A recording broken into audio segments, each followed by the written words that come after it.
So I hope this is visible, right? My PPT is visible. Yes, sir. It's visible, sir. Right. Good afternoon, everyone. Good afternoon, all faculty members. So I'm presenting the faculty seminar today. It is Blockchain Technology, a Show and Tell. So this is the table of contents. So what I'm going to discuss today is something that I've learned over the last 1 month. So I delivered sessions on blockchain and machine learning to MBA students for their preparation for the placements. So it is basically a presentation about that. In fact, I've divided this into two parts. So one is the tell part and second is the show part. So I have a demonstration also. So there are a lot of websites which are available from which you can show. So we'll start with the tell part. I'll start with the history. Most of you would be aware that blockchain as a concept came into being in 2008 with the publication of this paper titled Bitcoin, a peer-to-peer electronic cash system, which was published by a guy named Satoshi Nakamoto. So there's controversy about whether this was a pseudonym or this was a real person. So anyone who wants to understand this concept should read this paper. So I have a link to it. If you go to bitcoin.org, you'll find the paper. And he has explained very beautifully in just 9 pages as to what he aims to achieve using this concept, right? So this is a paper, a peer-to-peer electronic cash system. You can download and read it. It's a pretty interesting read. So in 2008, as the paper suggests, it was published and the concept of Bitcoin came into being. 2009 is when the Bitcoin network started. The first transaction which was recorded was Satoshi Nakamoto paying 20 or rather gifting 20 Bitcoins to a friend of his. So it was a gift so that he wanted to increase the circulation of Bitcoin so that if multiple people have Bitcoins, they can transact and buy something or sell some services and things like that. So that's how it started. In the same year, 2009, the first transaction to buy something was a person who spent 20,000 Bitcoins to buy 2 pizzas. 20,000 Bitcoins to buy 2 pizzas. So by today's standard, this would be the most expensive pizza ever, most expensive pizzas ever purchased, right? If you look at the numbers today, the price of Bitcoin and all that, we'll come to that shortly. In 2010, the first cryptocurrency stock exchange was launched. In 2011, 1 Bitcoin was equal to exactly $1. So that was the situation in 2011. In 2013, it became equal to $100, increased 100 times. 2014 is when Microsoft accepted Bitcoin as a currency. And they said you can buy different softwares using Bitcoin. So they allowed it legally. In 2017, it was equal to 10,000 USD. And 2020, I checked in November, 1 Bitcoin was equal to 16,656 US dollars. Just imagine the person who bought a Bitcoin in 2009 through one of the exchanges and he still has that Bitcoin, it would be worth 16,656 US dollars. So this was a price in November. And I checked yesterday, this is where it is. So yesterday it was 19,357.4 USD. 1 Bitcoin was equal to 19,357.4 US dollars. And this is the trajectory. So this is the graph for the month of November, 1st November to 30th November. So the trend is increasing, right? So there have been fluctuations, but the trend is increasing and it is right now at this value. So that is the amount of importance that Bitcoin is given these days. And it's just one of the cryptocurrencies. Now, why are blockchains important or why are blockchains different? What are the key features of blockchain?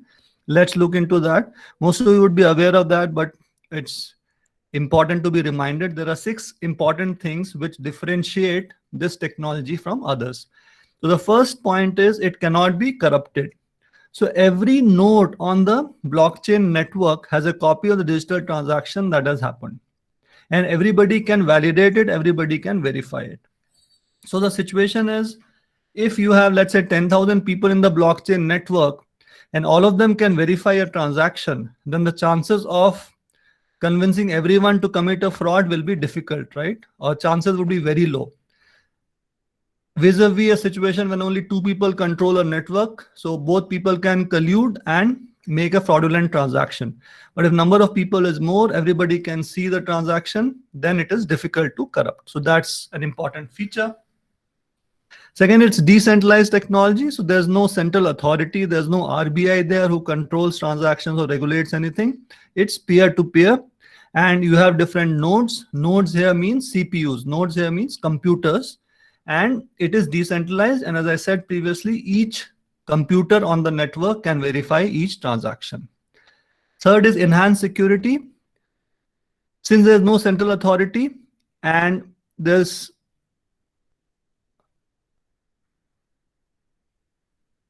as everybody can check and validate the transactions, the security is more. Security would be more. It's a distributed ledger. Distributed ledger again means everybody has a copy of all the transactions which have happened throughout the life of that blockchain. So it is distributed. The fifth one is consensus. So it works on acceptance of all the people in that network, acceptance of each transaction of all the people. So if all the people agree, or if a majority of people agree in the network that this is a valid transaction, that transaction is added to the blockchain. If they don't agree on it and if there is some doubt, then the transaction is not added to the blockchain and the transaction doesn't get forward. It is not allowed.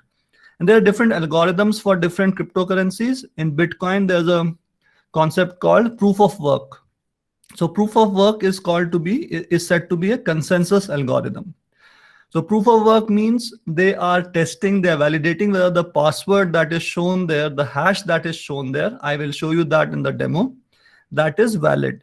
So if that is valid and people are able to come to that hash or create a value which is less than or equal to that hash, that means they have proved that this is a valid transaction. So this is what is meant by consensus in the blockchain network.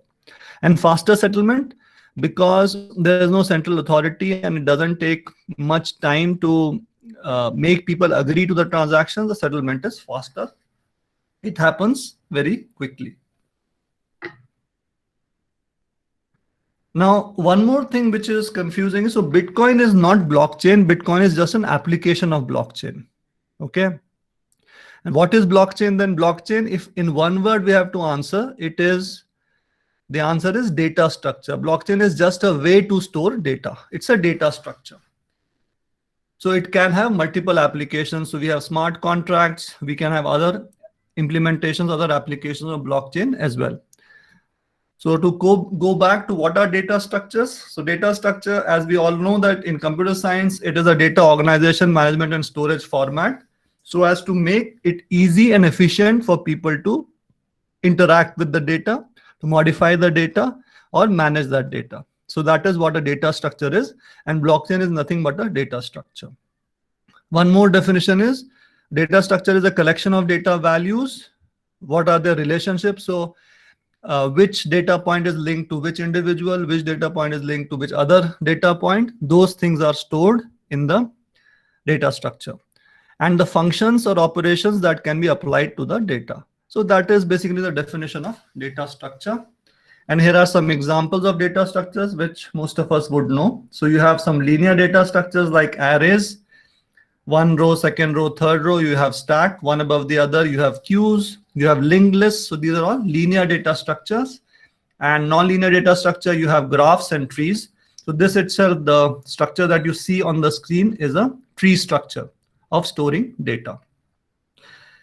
And we know about graphs also. So in R, we use a data structure called data frames. So data frame is basically rows and columns. Like in the spreadsheet, we have rows are objects or individuals and columns are your variables. So that is called a data frame. So every software will have a different definition. So blockchain is also a form of data structure. If you have to visualize a blockchain, it would look like this. You have a set of data. Now this data could be images, it could be videos, it could be letters, it could be numbers, it could be anything. So that data will be there and there will be a reference to that data. Okay. And this data and reference is called a block. This is one block. Now this block is linked to another block, which also has data and reference, which is linked to further blocks of data and references. So these are individually blocks and they are connected to each other using a chain through a chain. That's why it's called a blockchain. So that's how you visualize a blockchain. So this is a diagram which shows blockchain. What is a Bitcoin ecosystem? So I'll be using these terms interchangeably, right? Bitcoin is an application of blockchain. So I'm giving examples of Bitcoin. The demo is also of Bitcoin, but this is applicable across all the implementations. The algorithms might change slightly, but I'm going to use this interchangeably. So Bitcoin ecosystem is a public network in which anyone, including a malicious participant, can participate without restriction. So let's take an example of a piece of land. Let's say there's a piece of land which was sold for the first time in 1950, right? So someone else bought it. And this land was then sold 10 times from 1950 to 2020, let's assume. So all the people who are either buyers or sellers of that land will be a part of that ecosystem. Even a fresh buyer, suppose I want to buy that land, I will also be part of that ecosystem, right? And I will have a view of all the transactions that have happened regarding that land since 1950, since the first transaction, right?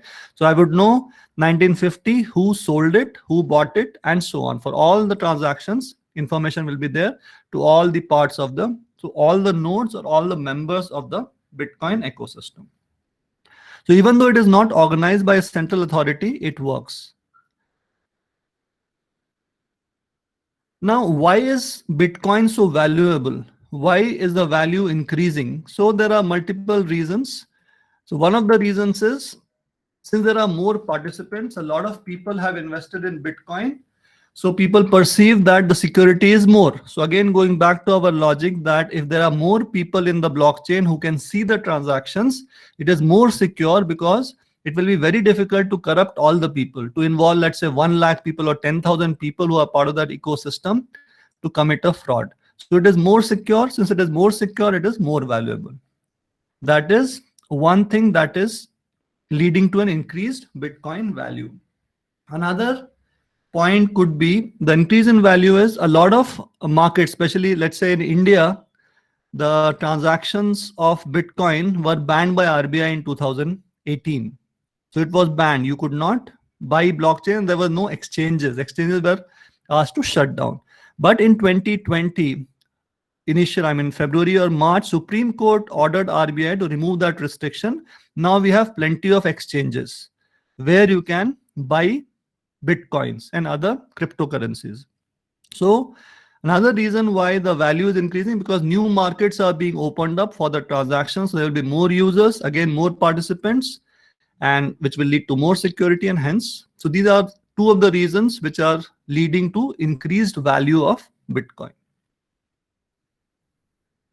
So this is basically to cut the middleman. People don't want RBI or banks to be in between. There should not be any third party. It's a peer-to-peer transaction. So they are basically cutting off the middleman. Building consensus, as I said, after a finite time, all participants agree on a single state, which means what? If let's say there are 5 people in a particular Bitcoin ecosystem and 3 people agree that this transaction is valid. Okay, so if 3 people agree, which is a majority, then all the 5 will have to agree and that transaction will be added to the blockchain. It will become a permanent fixture of that blockchain, which everyone can view. So that is what is meant by all participants agree on a single state. So an example is everybody would know who owns how many Bitcoins. So that is a particular state which all people in that ecosystem agree to. Creating witnesses. If something is published on a public blockchain, all participants become witnesses. So this point has come again and again. Everybody can view what all transactions have happened in the entire history of that blockchain. So there's a company called OriginStamp. This is used, for example, by OriginStamp to create a secure timestamp for documents. So for that, they use blockchain technology. Key features, just to repeat what we said earlier, it is write only immutable. So if you are making changes in the blockchain, as we will see, everybody in the network will come to know, and that transaction won't be passed if it is illegitimate, right? So, and you can't change it without everyone's knowledge. Decentralized, we know that there's no central authority. Consistent state across all participants because of the consensus algorithm. People have to agree that this transaction is valid or invalid. In both the cases, everybody has to agree. So the state is consistent. The outcome is consistent across all the participants. Resistant against malicious participants. If someone wants to change some data or someone wants to spend some bitcoins which he doesn't own, then the blockchain won't allow. The people, the nodes in the network won't allow that transaction to happen. And this is open to everyone. If it's a public blockchain, anybody can become part of that. Now, recently, this Dharni portal has come up in Telangana, right? Most of you would be aware of that. The Dharni portal is also based on the technology of blockchain. It's based on blockchain technology where registration of agricultural land and non-agricultural land is being done, and everybody can access the details. So that fraud which happens when the same piece of land is sold to multiple buyers and things like that can be prevented. So this way, a lot of such implementations are happening. Now, every coin has two sides. So there's a flip side to it. There are challenges. One is energy consumption. So in this, when we are talking about validation of a particular transaction, so it's basically computation power that people use. So we have something called a miner here, right? We say Bitcoin miner.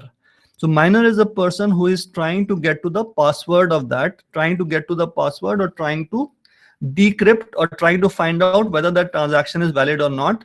So he tries various combinations of that password.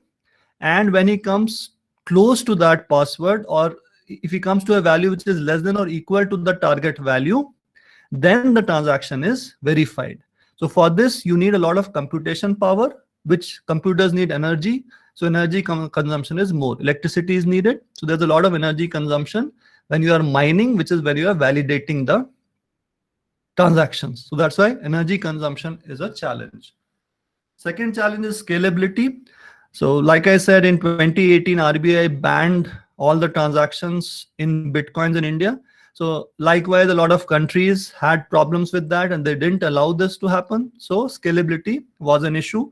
And if people, let's say a lot of people in the US have Bitcoins, but they can't transact with people or they can't trade with people in countries like India, which is a big market, then the value of Bitcoin will go down. And I mean, the value of Bitcoin won't go up.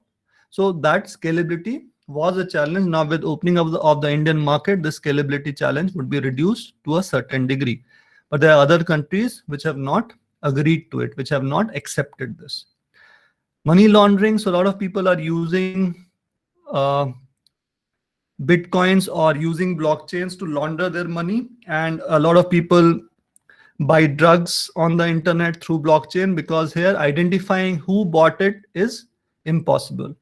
You only know the public key of the person who has bought, and that public key can be changed for every transaction. So you can't pinpoint as to who's the person doing the transaction. So money laundering becomes a challenge. So especially for the government, it becomes a challenge. And it involves a lot of personal responsibility. As people in the network, I mean, people who are dealing with the nodes or who are part of that blockchain ecosystem, they're all individuals, right? Their responsibility is important. And if a majority of people decide that they want to attack the system and they want to stop a transaction, they can basically do it, right? So we need to have a lot of personal responsibility in that sense. So these are some of the challenges. Now let's understand how do you send Bitcoins, or what is the process that happens. So there are two keys here. Keys are basically passwords. You have a public key and you have a private key. So public key is like your email ID. So public key of the person you want to send money to, or the person you want to send Bitcoins to, you should know the public key of that person. And the private key is your own personal password. It's like your password for your Gmail account or your net banking password. So that is your private key. So first thing is you need the public key of the person or company you want to send your money or tokens to. Okay, it's like if I have to send a mail to Samyadeep, I should know his email ID, right? samyadeep@ibsindia.org. Similarly, I should need the public key of that person. Then you create a request. The sender creates a request. You tell the network that you want to transact, you want to send money to this public node. And that's when the validation part happens. So first they will ascertain whether, suppose I want to send 2 Bitcoins to Samyadeep, let's say. So network has to ascertain whether I have 2 Bitcoins or I'm just generating them on an Excel sheet or things like that. So first that testing has to be done, that validation has to be done. And once it is validated, then it goes forward. Okay. Check the records. The next step is check the records. The nodes on the network, peer through the records on the blockchain to make sure you have the currency to spend. There's no double spending there. So they ensure that you have the money or you have the Bitcoins that you are preparing to send. So once they check it, then we come to the next step called filing. Once the network confirms the transaction is valid, that transaction is added to the network. Okay. So it will be added to an existing block, or a new block will be created, which will say that, okay, from this public key, this much of Bitcoins will transfer to that public key and things like that. And security is inbuilt in it. Once that happens, it can't be undone or tampered with, as every other transaction in that block will have to be resubmitted. So if someone changes, as we'll see in the demo, if someone changes, let's say I change the amount from 2 Bitcoins to 3 Bitcoins, and I have only 2 Bitcoins to send, right? But I say 3 Bitcoins. Then all the nodes which are next to that block will have to be mined again, and everybody in the network will come to know that this is a fraudulent transaction and it will be blocked. There won't be any record of that. It won't be allowed to get through. Okay. So these are basically the steps that you have. Now, there are 3 ways in which you can get Bitcoins, only 3 ways. One is you can purchase the Bitcoins on an exchange, Bitcoins on an exchange, right? Bitcoin exchange or cryptocurrency exchange. That is one. Second is you can mine the Bitcoins. I'll just talk about what is actually mining. You can mine the Bitcoins using your computing power. And third is you can sell your service or you can sell a product to get Bitcoins. Only 3 ways, right? So when I'm saying mining, so there is a lot of literature which says that computers solve very complicated problems. There's a puzzle which needs to be solved to earn Bitcoins. That is what is called mining. So the question here is it about intelligence or computing power? Or is it only about computing power? So the answer is, so there's no advanced math or computation involved. It is basically trial and error. So a lot of repetitions have to be done. Okay. And the faster computer you have, the better computer you have, you will do it faster. You will do it well. So it's only a way to try various combinations to get a particular number. So what they're actually doing here is trying to be the first miner to come up with a 64-digit hexadecimal number called hash, which we'll see later, that is less than or equal to that target hash. So let's say I have, my password is 123. Okay, my password is 123. So people have to come close to this number 123 to mine, right? Mining is they are trying to predict this number 123. So if they come to 122 or 121, whoever comes there first, he is supposed to have mined this and he gets Bitcoins in exchange for the computing power, for the time he has spent or she has spent, they get Bitcoins for that. So that is what mining is. Okay. So the bad news is it's basically guesswork, but with total number of possible guesses for each of these problems being on the order of trillions, it's incredibly arduous work. And that's why they are paid in Bitcoins. So mining is basically trial and error, where you are trying to get to the code, which is trying to get to the code. So it has to be less than or equal to that target code, which is being given by the sender, which has been given by the network to you. So that is what mining is. Another way to look at the transactions. So let's say A wants to send Bitcoins to B. So A just needs B's public key, right? A just needs B's public key. So he'll send the money to B's public key. Now only B using his private key or his password can unlock that. Once he unlocks that, he gets the money. That is, so it's like receiving an email, right? So if I get an email from someone, If I use my password, which is my private key, I can see that email. But suppose there's a third party, the third person C, who wants to get this money, who wants to steal this money, right? So the person C can't get it because first it is not addressed to his public key. And if he uses his own private key, he won't be able to decode it because it is meant for B. So system has ensured that only B can access that money. So that's one way of looking at the transaction. So we looked at the steps previously. Now let's go to the first demo. So there's something called SHA-256 here, SHA-256 hash. Now what is SHA? SHA is secure hash algorithm. 256 is 256 bits. So this hash is basically a cryptography term, which is basically a password. So SHA-256 is secure hash algorithm and it occupies 256 bits of memory. Okay. And this hash is the number here. So hash is E3B0C4429. Now hash is what? It's basically a hexadecimal number. We know hexadecimal numbers are base 16, right? So here we use digits from 0 to 9 and then A, B, C, D, E, F. So we have essentially 0 to 15 if we compare it to decimal number. So this number will be something like, so if you count this is 64 digits. It is 64 digits. So it will be, E will be 14 into 16 to the power 63 plus 3 into 16 to the power 62 and so on. So that will be the number in decimal which this represents. So hash is unique for a particular number or a particular point of data. For a particular data point, hash will be unique. Now, so this is a blank cell. There's no message here. For this also there's a hash. Suppose I type here something. Suppose I want to send this message, hi Sanjay. So with every press of a key, this hash changes, right? So if I press this space key, it becomes 7209, then it becomes 42A5. For every change that I do, there will be a unique hash. And if I remove this message, it goes back to the original hash. So hash you can consider it's a hexadecimal number, which is a code or which is unique for each unit of data. So a blank slate is also data, right? Now, in this data set, you can have pictures, you can have images, you can have videos, you can have messages, you can have money, whatever. You can have transactions. So for each data point that you will have a unique hash. That's what this is, hash. Then let's see block. So now we go one step forward. So we have a block here. Block is basically block of information, block of data, as we saw in the graph earlier. So we have titled this block number 1. Now there's a term called nonce, N-O-N-C-E, nonce. Nonce is basically number used only once.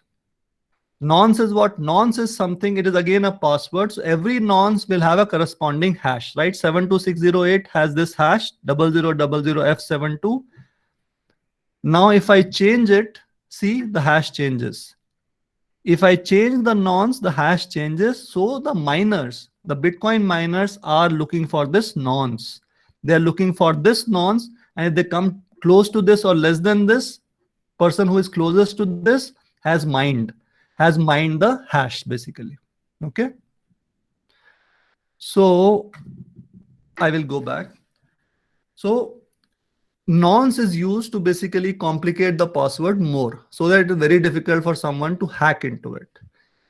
Now, what reports say is it is impossible, almost impossible, or it's very difficult to get to the original data from the hash. So reverse engineering is difficult. I mean, there have been cases of fraud and all in Bitcoins also, blockchain also, there are problems of security issues, but it's very difficult to go to the original number using hash. The reverse engineering is difficult. Now, same thing, if I type something here, you see the color changes. The color of this block changes, it becomes red, which means that someone is fiddling with the data. So for this data, there's a different hash here, right? Different hash here. Now, if I have to send this message. If I have to send this message, hi Sanjay, I'll have to mine this. So there's a button for mining also. So I click this. Mining is basically I'm looking for this nonce number, which is very close to this nonce, right? So if I mine, it will take some time.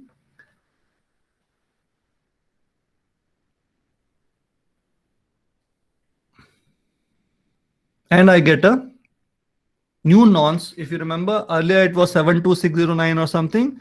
So I get 64863, which means that my new hash is very close to the original hash. Okay. So I have basically mined it. So this is what mining is. So I'm basically mining for that nonce, and each nonce is related to a hash. So I'm coming close to that number. Now, similarly, if we connect a lot of blocks, we get a blockchain. So let's look at blockchain here. So you have block number 1 here, block number 2 here, block number 3 here, block number 4 here. And the structure is same. You have the block number, you have nonce, you have data. Data could be anything. Now there's one more column here called previous. So this is the reference that we are talking about. This is the reference. So what happens is block number 1's hash, which is this 00001578, block number's 1 hash becomes the previous for block number 2. 00001578 hash for block number 2 becomes the previous for block number 3. Okay, which means what? The transaction has happened from this hash in the previous block, so there's a reference to it. It is just to link different blocks. So the hash of the current block becomes the previous for the next block. That's how blockchains are linked. So they are linked to this. So you can think of it as a primary key. I mean, it's similar, not exactly primary key, but it's very similar to that. So this is a reference that the transaction has happened from this hash, and that's why it is shown as the previous, and so on, right? So this is how the blockchain will look like in terms of hashes. Now we talked about distributed. So how is it distributed? So let's say there are 3 people in the blockchain ecosystem now, peer A, peer B, peer C. So one thing to note here is every block will have multiple copies. So look here, you have the nonce as 11316 and you have a hash as 000015. So peer B will also have a nonce of 11316 and hash of 000015. Peer C will also have the same nonce and same hash, right? So this is the meaning of distributed. So same block is distributed across peers. And this block is different from this block. Block number 2 has a different hash. It has a different nonce. Okay, 35230 and hash is 000012F. Now this block number 2 will be same for all the peers. So peer B 35230 000012FA and nonce will be 35230 and same. So now this is what happens. So same block across all the peers will look the same. Now what happens? Let's say I change some information here. Okay, I change information in the last block here. So first thing is this will turn red because I am fiddling with the data here. I'm making some changes, right? Now this has turned red, and others, for other peers, it won't change because peer A has made changes, right? Peer B, peer C will have the original data. They would know that there is some change which is happening. They are seeing a different value. Okay. Now again that mining concept comes in. So I can mine here.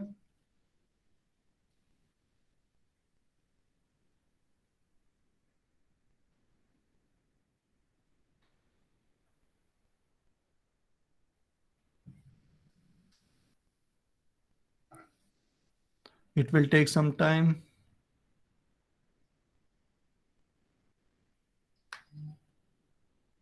See. So I have mine, it has turned green, but remember the nonce is different now. Nonce is close to the original one, but it is not the same. So the nonce for this peer A is different than peer B and then peer C. Peer B and peer C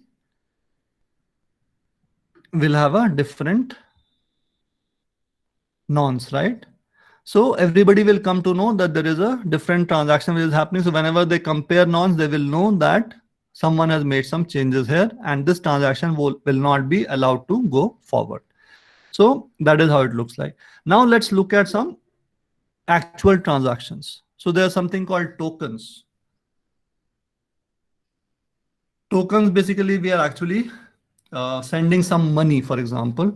So it's the same structure. You have the block number, you have the nonce. Now you see some transactions here. You have the previous, you have the hash.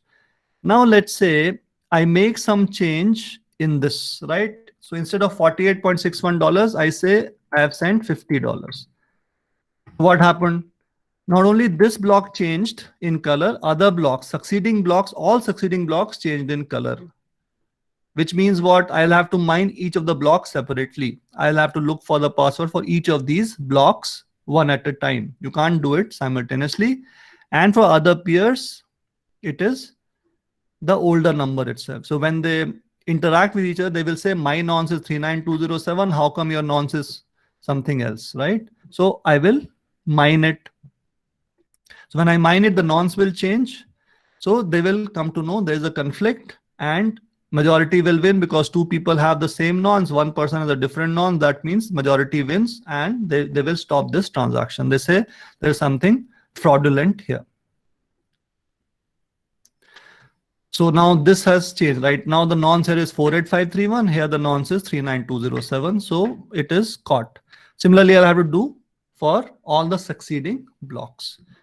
Now here the problem is, when I say $25 are transferred from Darcy to Bingley, how do I know, or how does the network know that this $25 are owned by Darcy?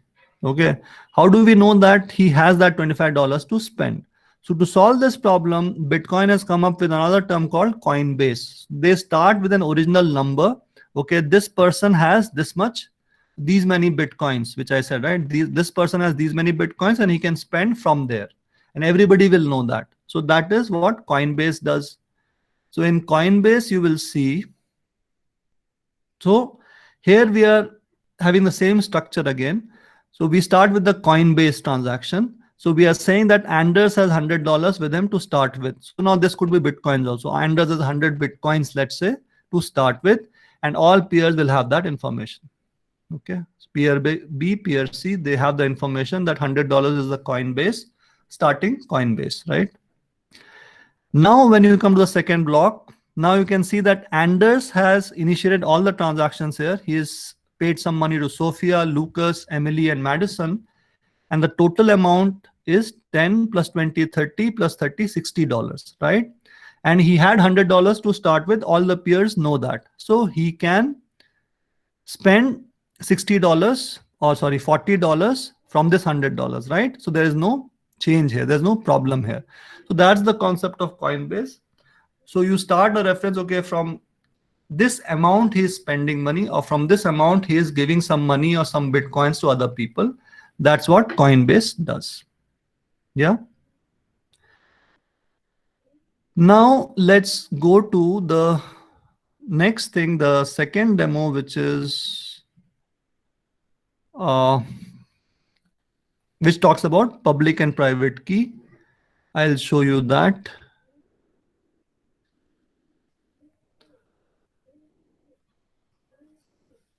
So as I told you, there are two keys here. One is private key, which is your own password, private password, and public key is known to everybody with whom you want to transact with, right? So every private key will have a unique corresponding public key. Okay. So if I change my private key here, let's say I make it 1, let's say I make my private key as 1, that's my password. You see public key changes. If I make it 2, it changes. If I make it 200, it changes. So every private key will have a corresponding public key. Okay.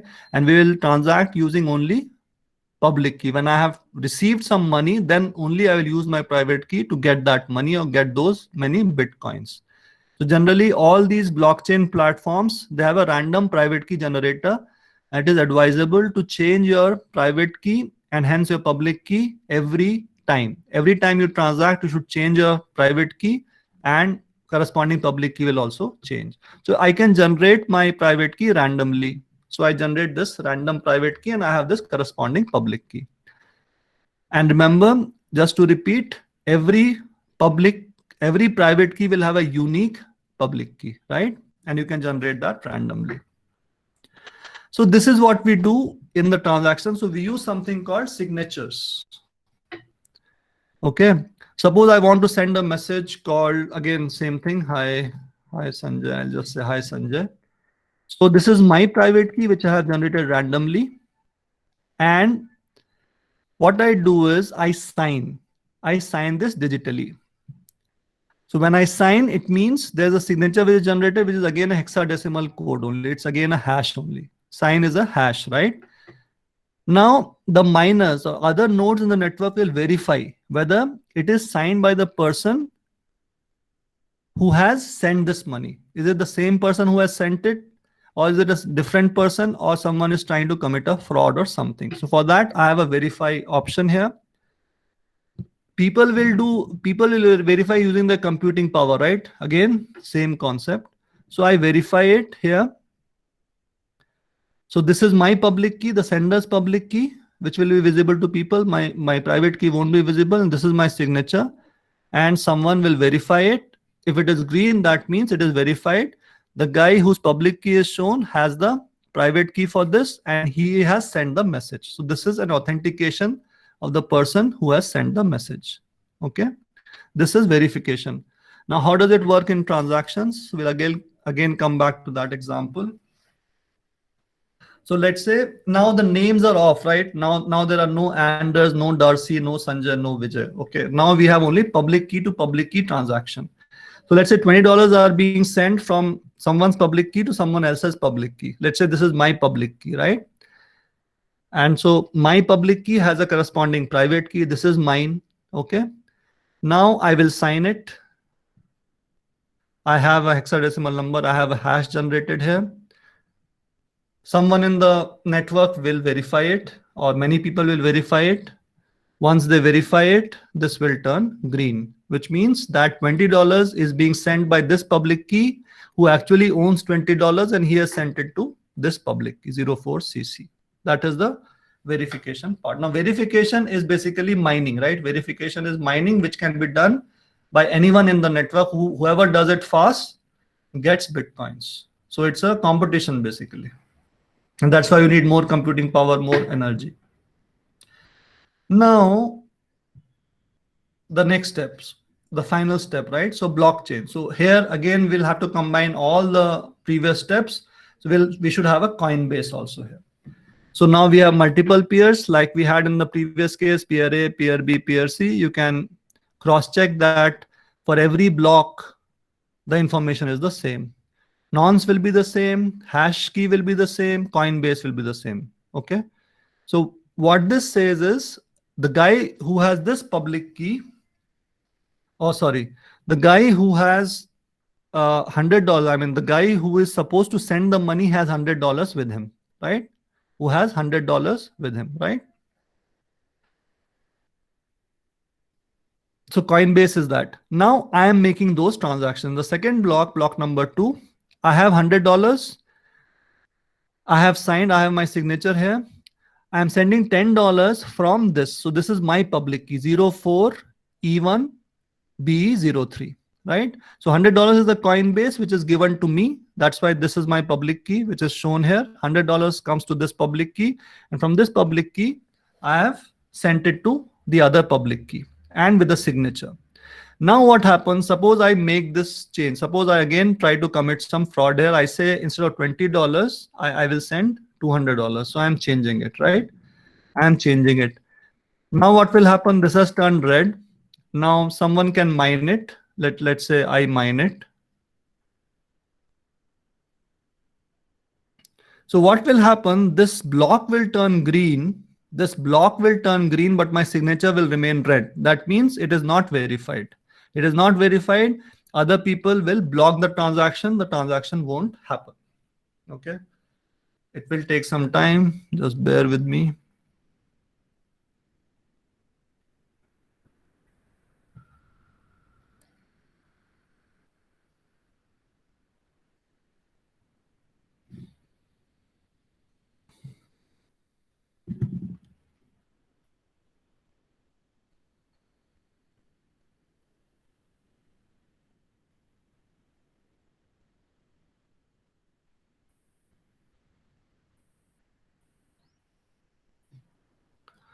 So anyways, we'll come back to this by the time it has mined, right? Now it has turned green, but the signature is still red. That means this transaction is fraudulent. What was supposed to happen? I mean, someone changed the transaction. Okay, that's why the signature is red. So everybody in the network will disagree, and the nonce will also change. Nonce is 80 to 252 here. Here it was 25205. So again, there's a conflict, and majority has 25205. Two people out of three say that our nonces are different. So someone has made a change, and we don't agree to it. Okay. That's basically how blockchain works.